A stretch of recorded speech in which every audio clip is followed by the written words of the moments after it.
ഇടുക്കിയിലെ ജനവാസ മേഖലയിലെ കടുവയെ മയക്കുവഴി വെച്ച് പിടികൂടാനുള്ള ദൗത്യം ഇപ്പോൾ അനിശ്ചിതത്വത്തിലാണ്. ഇന്നലെ വൈകിട്ട് ഈ കടുവയെ ലൊക്കേറ്റ് ചെയ്തിരുന്ന സ്ഥലത്ത് നിന്നും കടുവ ഇപ്പോൾ മാറിയിട്ടുണ്ട്.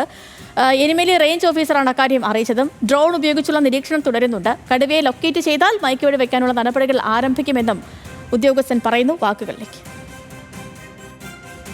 കടുവയ്ക്ക് മൂവ്മെന്റ് ഉണ്ട്. ഇന്നലെ വൈകുന്നേരം തൊട്ട് കടുവയ്ക്ക് ചെറിയ ചെറിയ മൂവ്മെന്റുകളുണ്ട്. അപ്പോൾ ചെറുതായിട്ട് ഇപ്പോൾ രാത്രിക്ക് ആകുമ്പോൾ അതൊന്ന് ഷിഫ്റ്റ് ചെയ്യാനുള്ള ഇതുണ്ട്. അതായത് ഈ പാച്ചിലുണ്ടാവും. നമ്മളൊന്ന് എക്സാക്ട് ലൊക്കേഷൻ നോക്കിയാലേ നമുക്ക് ഇറങ്ങാനുള്ള കാര്യങ്ങൾ ചെയ്യാൻ പറ്റുള്ളൂ.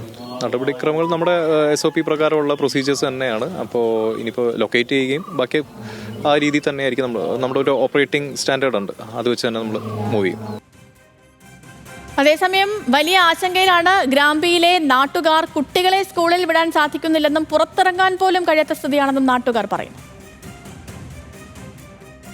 ഇത് കടുവ ഇപ്പോൾ രണ്ടാഴ്ചയായി അവിടെ ഇരുന്ന് കൊണ്ണാടീഷനിലിരുന്ന് ഇങ്ങോട്ട് വന്ന് ഇവിടെ വെടിക്കൽ സ്കൂളിൻ്റെ അടുത്ത് വന്ന് സ്കൂളിൻ്റെ അടുത്ത് പിള്ളേരെല്ലാം കണ്ട് മാടേനെ അടിച്ച് പശുവിനെ അടിച്ച് സ്കൂളിൽ നിന്ന് സാറുമാരൊക്കെ വിളിച്ച് പറഞ്ഞായിരുന്നു ഫോറസ്റ്റ് അടുത്ത് ഇതുപോലെ കടുവ വന്നിട്ടുണ്ട് പറഞ്ഞോന്നെ അവരൊക്കെ വന്ന് നോക്കിയിട്ടും ഇതുവരെ അവർക്ക് പിടിക്കാൻ പറ്റാത്ത ഒരു കണ്ടീഷനാണ്.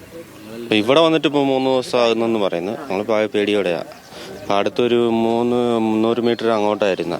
അപ്പോൾ അവിടെ ഉള്ളവരും പേടിയില്ലായിരുന്നു. അപ്പോൾ അവിടെ പിടിക്കുവാന്ന് പറഞ്ഞാൽ അവിടെയും പിടിച്ചില്ലായിരുന്നു. ഇവിടെ വന്ന് പിടിക്കുവാന്ന് പറഞ്ഞാൽ ഇവിടെയും പിടിച്ചില്ല. അപ്പോൾ ഞങ്ങൾ 5 മണിക്കൊക്കെ പണിക്ക് പോകുന്നതാണ്, 2 മണിക്കൊക്കെ പണിക്ക് പോകുന്നതാണ്. അപ്പോൾ പേടിയാണ്. അവിടെ ഇറങ്ങി നിൽക്കാനോ വെളി വിട്ട് ഇറങ്ങി നിൽക്കാനോ പേടിയാണ്.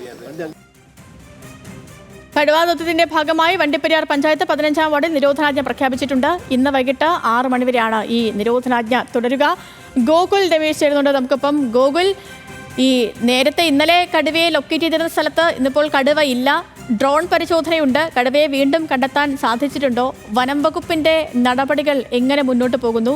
ഈ മയക്കുവെടി വയ്ക്കുന്ന കാര്യം കുറച്ച് റിസ്ക് ആണെന്ന് കുറച്ച് മുൻപ് വനം മന്ത്രി പറഞ്ഞിരുന്നു. പക്ഷേ എങ്കിൽ കൂടി ജനങ്ങളുടെ ആശങ്കകൾ പരിഹരിക്കുന്നതിനാണ് സർക്കാർ മുൻതൂക്കം നൽകുന്നത്. അതുകൊണ്ട് നിലവിലെ നിശ്ചയിച്ച പ്രകാരം മയക്കുവെടി വയ്ക്കാനുള്ള ദൗത്യവുമായി ഈ വകുപ്പ് മുന്നോട്ട് പോകുന്നു എന്നാണ് വനം മന്ത്രി അടക്കം പറയുന്നത്. അപ്പോൾ നിലവിലെ ദൗത്യ സംഘത്തിന്റെ നീക്കങ്ങൾ എങ്ങനെയാണ് ഗോകുൽ?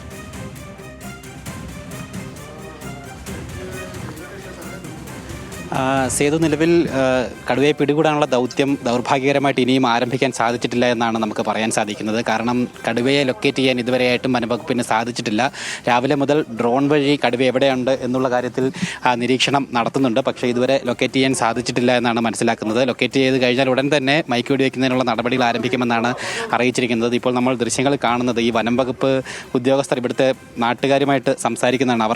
അവർ പല ആശങ്കകളൊക്കെ മാധ്യമങ്ങളോടക്കം പങ്കുവച്ചിരിക്കുന്ന ഒരു സാഹചര്യം ഉണ്ടായിരുന്നു. അതൊക്കെ തന്നെ ആശങ്കപ്പെടേണ്ട ഒരു സാഹചര്യമില്ല എന്നുള്ള കാര്യം കൃത്യമായിട്ട് നാട്ടുകാരെ, ജനപ്രതിനിധികളെ ബോധ്യപ്പെടുത്തിക്കൊണ്ടിരിക്കുകയാണ് വനംവകുപ്പ് അധികൃതർ. അവർ രാവിലെ മുതൽ തന്നെ ഈ ദൗത്യം നടക്കുന്ന ഈ ഒരു ഭാഗത്തേക്ക്, ഇപ്പോൾ ആ ദൃശ്യങ്ങൾ കാണുന്ന ആ വനിത, അവരിവിടുത്തെ പഞ്ചായത്തിൻ്റെ മെമ്പറാണ്. അവർ കൃത്യമായിട്ടൊരു ജനങ്ങളുടെ പ്രതിനിധി എന്നോണം അവരുടെ ആശങ്ക കൃത്യമായിട്ട് വനംവകുപ്പ് ഉദ്യോഗസ്ഥരെ അറിയിക്കുന്നുണ്ട്. എത്ര ഇനിയും ദൗത്യം വൈകുന്നൊരു സാഹചര്യം ഉണ്ടായാൽ അത് കൂടുതൽ ആളുകൾക്ക് ആശങ്ക ഉണ്ടാക്കുന്ന രീതിയിലേക്കൊക്കെ കാര്യങ്ങൾ എത്തിച്ചേരും. എന്തായാലും അത്തരത്തിലുള്ള ആശങ്ക കൃത്യമായിട്ട് വനംവകുപ്പിനെ അറിയിച്ച് അവരുടെ ദൗത്യം, അവരുടെ ഏത് വിധത്തിലാണ് ഈ കാര്യങ്ങളെ കൈകാര്യം ചെയ്യുന്നത് എന്നുള്ള കാര്യം കൃത്യമായിട്ട് ഈ നാട്ടുകാരെ കൃത്യമായിട്ട് അവർ വനംവകുപ്പ് അധികൃതർ ബോധ്യപ്പെടുത്തുകയും ചെയ്യുന്നുണ്ട്. എന്തായാലും അതിൻ്റെ അടിസ്ഥാനത്തിൽ അല്പസമയത്തിനകം തന്നെ കടുവയെ കണ്ടെത്താൻ സാധിക്കുമെന്നുള്ളൊരു പ്രതീക്ഷയാണ് വനംവകുപ്പ് അധികൃതർ അടക്കം നമ്മളോട് പങ്കുവെക്കുകയും ചെയ്തിരിക്കുന്നത്. അങ്ങനെയാണെങ്കിൽ അതിനുശേഷമുള്ള നടപടി മയക്കുവെടി വയ്ക്കുക എന്നുള്ളത് തന്നെയാണ്. അതിനു വേണ്ടിയിട്ട് വെറ്റിനറി സർജന്മാരടക്കമുള്ള ആളുകൾ ഇവിടെ തയ്യാറെടുത്ത് കഴിയുകയും ചെയ്തിട്ടുണ്ട്. നമ്മളിപ്പം DFO ചേരുകയാണ്. സർ, അദ്ദേഹം അല്പസമയം തിരക്കിലാണ്. അദ്ദേഹം ഇവരെല്ലാവരും അതിനു വേണ്ടിയിട്ടുള്ള തയ്യാറെടുപ്പാണ്. DFO അദ്ദേഹം ഇപ്പോൾ ഇങ്ങോട്ടേക്ക് എത്തിച്ചേർന്നിട്ടേ ഉള്ളൂ. ഈ ദൗത്യത്തിന് നേതൃത്വം നൽകുന്ന ഒരു വിഷയമായിരിക്കുമെന്നാണ് മനസ്സിലാക്കാനായിട്ട് സാധിക്കുന്നത്. ഓക്കെ ഗൂഗിളിലേക്ക് മടങ്ങിയെത്താം. ദൗത്യം അവിടെ കുറച്ച് അനിശ്ചിതത്വത്തിലാണ്. കാരണം കടുവയെ ഇനിയും ലൊക്കേറ്റ് ചെയ്യാൻ കഴിഞ്ഞിട്ടില്ല.